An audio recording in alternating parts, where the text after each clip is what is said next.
Welcome. Today I bring you a special preview of the ambassador's daughter. Elvan listens to Halise and Menex's conversation, where Halise angrily comments that if Sanjar doesn't have a child they will be lost, since Elvan can't get pregnant and it doesn't make sense that Sanjar refuses to have a child. Elvan starts to cry when he hears her. Halise angrily comments that she will go to talk to Sanjar, but Menex stops her and asks her not to say anything because Sanjar will be more upset with her, and flatters her saying that she would like to be like her. Halise smiles and tries to encourage her, telling her that she will take her shopping so that she can show off that she is Sanjar's wife. She then goes to Elvan and Golsier, where Elvan convinces her to allow him to accompany them. Zara and Yaya meet with Orhan to talk business.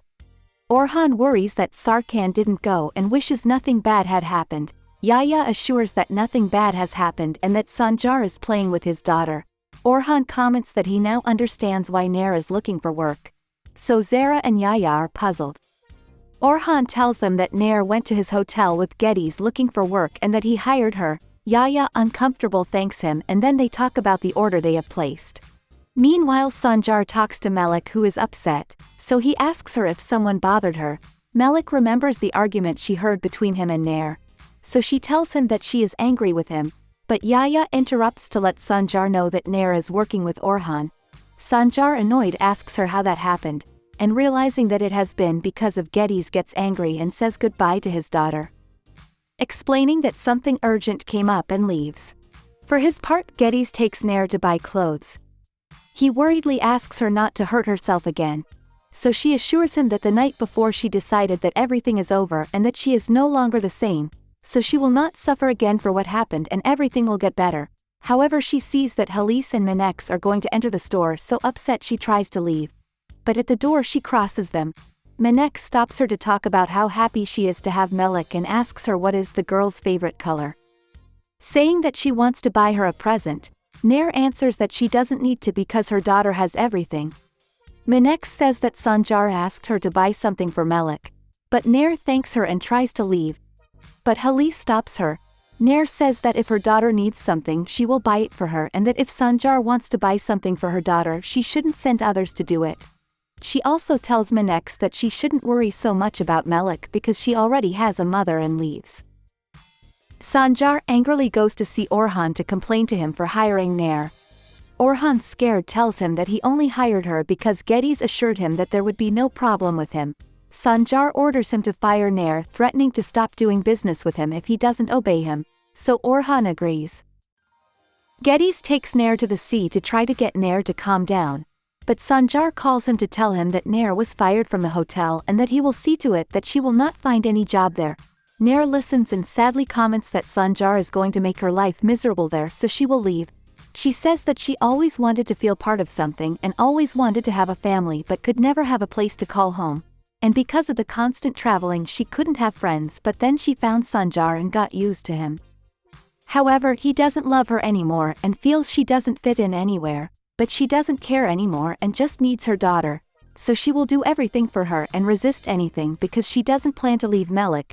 She gets up with courage, saying she will go get another job because Sanjar doesn't own the city.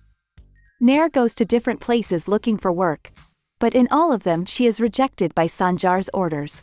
Geddes goes to see Sanjar to ask him what his problem is and why he is making Nair's life impossible. Sanjar answers that he doesn't want to see her again and that he wants her to leave. Geddes asks him why he doesn't leave. Sanjar says that if Nair agrees to leave he will give her a house and everything she needs. Geddes asks him for an explanation of why he so insistently wants Nair to leave, but seeing that Sanjar doesn't answer he asks him if he doesn't trust him, reminding him of the agreement they made when they started to be partners, and swears that he will keep his word until the end and will not betray him. Sanjar tells him that he is the only one he trusts, so Geddes asks him again why he wants Nair to leave. Sanjar answers that he doesn't trust himself and that he married Menex just to forget Nair, so he doesn't want to see her again. Sanjar hugs him and tries to comfort him. Sanjar asks him to take Nair away as it hurts him to see her, so Geddes sadly agrees. After calming down, Sanjar asks him what happened to Nair in his hands. Geddes replies that Nair also buried her love for him, so Sanjar runs to his car. Yaya is playing with Melik. Zara arrives and they talk about how they played when they were kids and that since they didn't have much money they couldn't buy toys. So they used to play with marbles and that he thought he would play with his son, but since he doesn't have one it seems that the destiny was to play with his niece. Melek comments that now a lot of money, since her father bought her by giving a lot of money to her grandfather, so he can also buy a son if he wants. Halise takes Elvan and Menex to a jewelry store to buy Menex something. Elvan says she wants something too but Halise says she will only buy Menex something to cheer her up. Menex feigns modesty and Elvan tells Menex that apparently she needs gold to be happy, seeing that Sanjar and Halise usually buy her to make her smile, making fun of her. So Menex makes fun of her for not being able to have a child. Sanjar goes to the olive tree where he married Nair and sees the blood marks. Nair sees him and asks him what is wrong. He approaches Nair and asks her what she has done and tries to see her wounds, but Nair turns away and says she has broken wedding contract because it didn't work out. Sanjar replies that she broke that promise a long time ago, but she denies it and blames him. Nair tells him that it is because of the guilt he feels that he can't stand having her around and sabotages everything he does, interfering in his job search and in his attempt to have a new life with his daughter. She tells him that she has suffered a lot because he never believed her and left her for her virginity. He assures her that what bothered him was the betrayal. She shuts him up and asks him why he doesn't understand that she didn't cheat on him, but that Akin abused her. Sanjar asks her why she didn't tell him before if it was the truth and why she hid it and acted as if nothing had happened. She yells at him that she was able to pretend that nothing happened because she didn't want him to become a murderer and thought that if they got married he would support her. But in the end she was never his wife, seeing that he abandoned her and married another woman, so the one who betrayed the other was him. Sanjar yells at her that she was afraid to believe him. Nair replies that she doesn't want him to believe her anymore and that now she only lives for her daughter, so he should do the same, because if he abandoned her at least he should protect Melek. Guven wakes up and says he has to go to the hospital to see Akin. Karim asks him if he thinks Akin gives him money. Guven replies that is not his business and goes out but sees that his car is gone, so he asks him where his car is. Karim replies that he doesn't know and that he left it there. Guven asks if it was stolen then. At that moment he receives a call from Tiber in which he tells him that he found out that he lost 2 million and that is why he took his car as payment of part of the debt. Guven tells him that the car belonged to the embassy and begs him not to get him in trouble.